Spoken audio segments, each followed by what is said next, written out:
Depuis son tout premier souffle, quelque chose était différent. Elle n'a pas pleuré, elle rugit elle.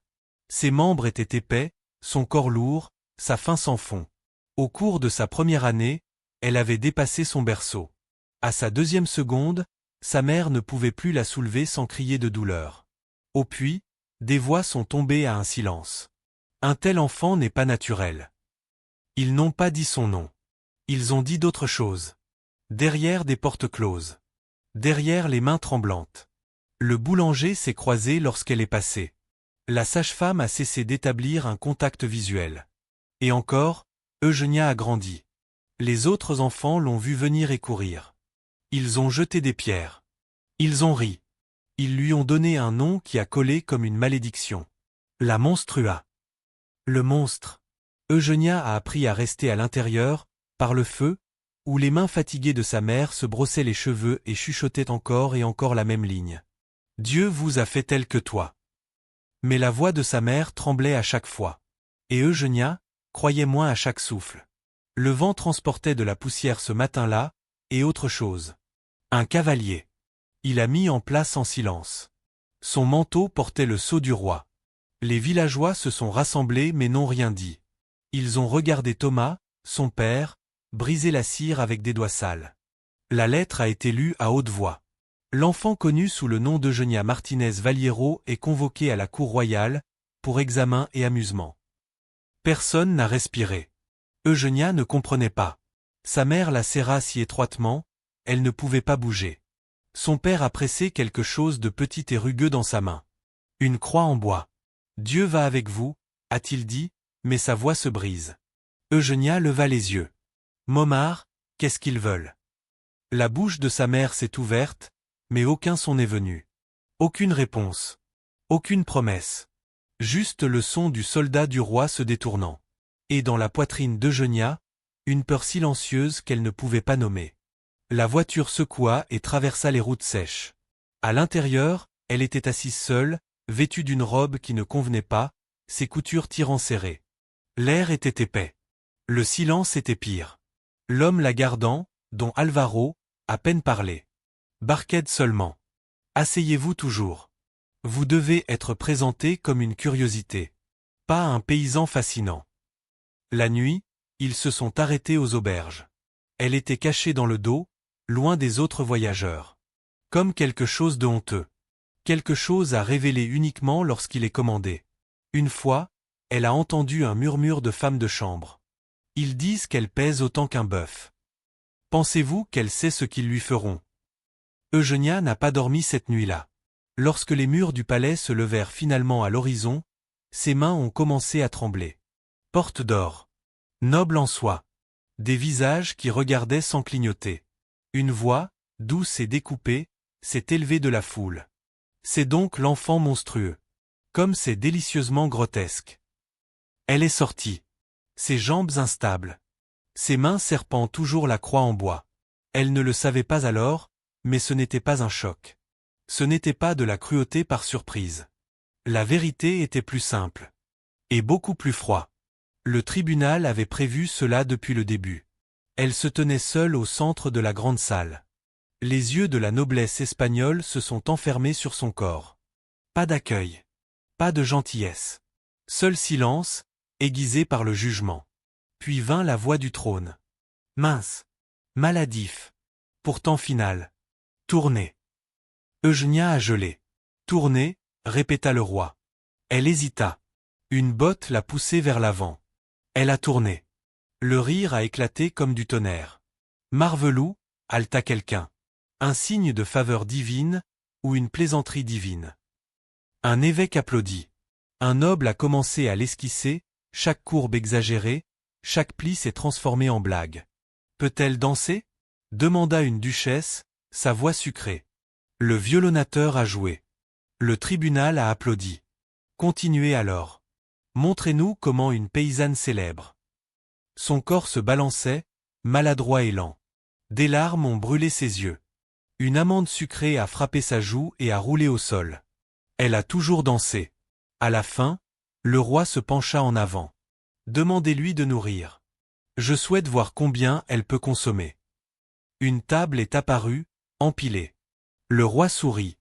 Manger. Elle a atteint le pain. Mordre. Mâcher. Comme un cochon à un creux, a ri en riant. La pièce a éclaté en applaudissements. Et dans le coin, la reine regarda en silence. Une seule fois, leurs yeux se sont rencontrés. Et dans cette brève seconde, Eugénia l'a vu. Pas pitié. Pas miséricorde.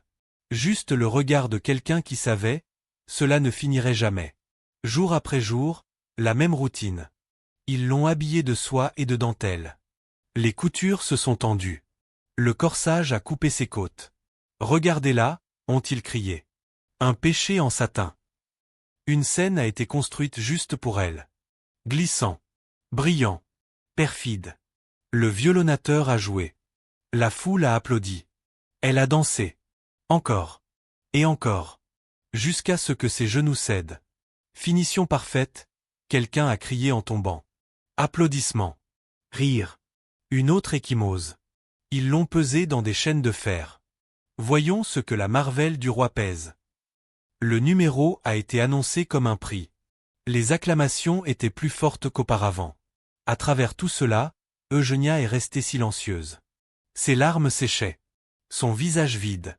Quelque chose en elle a commencé à se déplacer. Pas rage. Pas encore. Mais un silence. Un mur froid et calme. Sur la fête de Saint John, ils drainaient la fontaine du palais. Ils l'ont remplie de vin. Le roi se leva, rayonnant. Ce soir, notre monstrua se baignera pour nous. Eugénia hésita. La croix, celle que son père lui a donnée, était partie. Quelqu'un l'a poussée en avant. Le vin s'accrochait à sa peau. Sa robe. Ses cheveux. Les nobles se penchèrent. Buvez, murmura-t-il. Voyons si elle flotte. Elle a pataugé plus profondément. Le froid brûlait. L'odeur l'a étouffée. Le rire résonna. Les mains applaudit. Elle ferma les yeux, et laissa se produire. Quand ils l'ont retirée, dégoulinant et silencieuse, le roi sourit. Magnifique. Cette nuit-là, elle a frotté sa peau jusqu'à ce qu'elle saigne. Mais le vin n'est pas sorti. Le peintre est arrivé avec des pinceaux et des ordres. Montez la plateforme. Assis à immobile. Son nom était Don Sébastien. Il a étudié son corps comme un boucher. Son pinceau bougeait avec un but, de ne pas l'honorer. Pour la disséquer. Vous êtes une merveille, a-t-il dit. Une plaisanterie de Dieu. Les nobles se sont rassemblés pour regarder. Va-t-il la peindre comme elle est ou comme elle le ressent? Comme elle l'est serait assez horreur. Elle était assise en silence. Son visage raide. Ses mains serrées sur ses genoux. Une petite fille se tenait au bord de la galerie. Elle a chuchoté à sa mère. Est-ce qu'elle va me manger? La foule gloussa. Mais Eugénia n'a pas bougé. Elle regarda simplement le mur. Parce que pour la première fois, elle a compris. Elle n'était plus une fille. C'était une chose. La dernière séance a commencé en silence. Don Sébastien l'a de nouveau encerclée, brosse à la main. Chaque mouvement précis. Chaque coup destiné à blesser. Il lui regarda les yeux. Regardez-moi, a-t-il dit. Elle l'a fait. Sa voix se leva à peine. Qu'est-ce que je suis? Il ne s'arrête pas. Une chose à s'émerveiller et oublier. Quelques heures plus tard, la toile a été dévoilée. Ils ont halté. Ils ont ri. Ils ont applaudi. Chaque courbe était exagérée. Chaque pli devint cruel. Mais ses yeux, creux. Loin. Criaient sans son. Le roi sourit. Accrochez-le dans la salle des curiosités. Alors qu'ils l'ont traîné, un serviteur marmonna. Déplacez-vous, monstrat. Votre utilisation est effectuée. Personne ne la regarda maintenant. Seulement à ce qu'elle était devenue. Cela a commencé le lendemain matin. La nourriture était intacte. Pain, fromage, figues mielées. Elle n'a pas touché une bouchée. Le serviteur fronça les sourcils. Le roi ne sera pas content. Elle a rencontré ses yeux. Qu'il soit mécontent. Quand ils ont menacé de punition, elle a dit seulement. Alors laissez-le entendre. Pas de cris. Pas de protestation. Juste silence. Plus dur que la rage. Plus lourd que l'obéissance. Lorsque le roi a défilé à travers les jardins, il l'a fait marcher à côté de sa voiture. Il se pencha, souriant. Embrassez le sol, monstra. Montrez votre gratitude. Elle s'est arrêtée. Tu ne m'as pas entendu? Elle s'est penchée. Lentement. Choisit une fleur. Le tenait dans sa main, et laissez-le tomber. Les gardes l'ont attrapé. Elle n'a pas tressailli. La fleur a atterri dans la poussière. Et pourtant, les nobles en ont parlé pendant des jours. Le temps passait. Le tribunal a trouvé de nouvelles choses à rire. Eugénia a été transférée dans une petite pièce. Pas de soie. Pas de bougie. Aucun public. Juste silence. Personne n'est venu. Sauf une jeune femme de chambre à Scullery.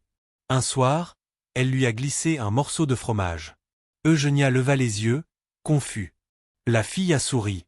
Tu avais faim. Elle est revenue. Et encore. Un jour, elle a chuchoté. Ils vous ont oublié. Eugénia n'a pas hésité. Bien. Le tribunal ne se souvenait plus de son nom. Mais dans cet espace calme, petit, froid et oublié, Eugénia a trouvé quelque chose qu'il ne pouvait pas se moquer. Elle existait toujours. Et cette fois, personne ne regardait. Les toux sont devenus plus lourdes. Son corps, une fois moqué pour sa taille, s'était mince. Pas de médecin. Pas de repas final. Juste de la pierre froide. Et le silence. Un matin, un serviteur l'a toujours trouvée. Les yeux fermés. À peine une ombre du spectacle qu'elle était autrefois. Il s'est croisé. Qui était-elle? Quelqu'un a demandé. Personne d'important, est venue la réponse. Elle était enveloppée dans un linceul et enterrée dans une parcelle de terre sans nom. Pas de larmes. Personne n'a remarqué. Mais quelque chose est resté. Une résistance qui n'avait jamais crié. Jamais supplié. Jamais cassé. Les années passent. Puis des décennies. Puis des siècles. Son portrait a changé de main, une curiosité grotesque. Une chose à pointer et à rire. Était-elle réelle? Une note de bas de page au mieux royal. Les historiens de l'art admiraient la distorsion. Personne n'a demandé qui elle avait été. Mais dans un petit village, oublié par la plupart des cartes, une vieille femme s'est agenouillée dans l'herbe. Elle a placé une fleur sauvage sur une pierre qui n'est plus marquée. Ses doigts ont tracé l'air où un nom avait été autrefois. Eugénia, murmura-t-elle. Je me souviens. Pendant longtemps, l'histoire est restée enterrée, sous la poussière, sous la moquerie, sous le silence. Jusqu'à ce qu'une nouvelle génération commence à poser différentes questions. Un poète est monté sur une scène, sa voix tremblant. Ils l'ont appelé monstre. Mais qui a taillé ce mot dans sa peau? Un artiste regarda la peinture, non pas le corps, mais les yeux. Et un écolière, debout devant une plaque nouvellement placée à Brihuega, chuchotait. Elle avait mon âge. Et sous cette plaque, pas de titre. Pas d'insulte. Juste. Eugénia Martinez Valiero. 1674 à 1690, elle était enfant. Elle n'a jamais demandé à se souvenir. Seulement pour être vue. Et maintenant, des siècles de retard. Si c'était ainsi qu'il traitait un enfant, qui d'autres ont-ils effacé?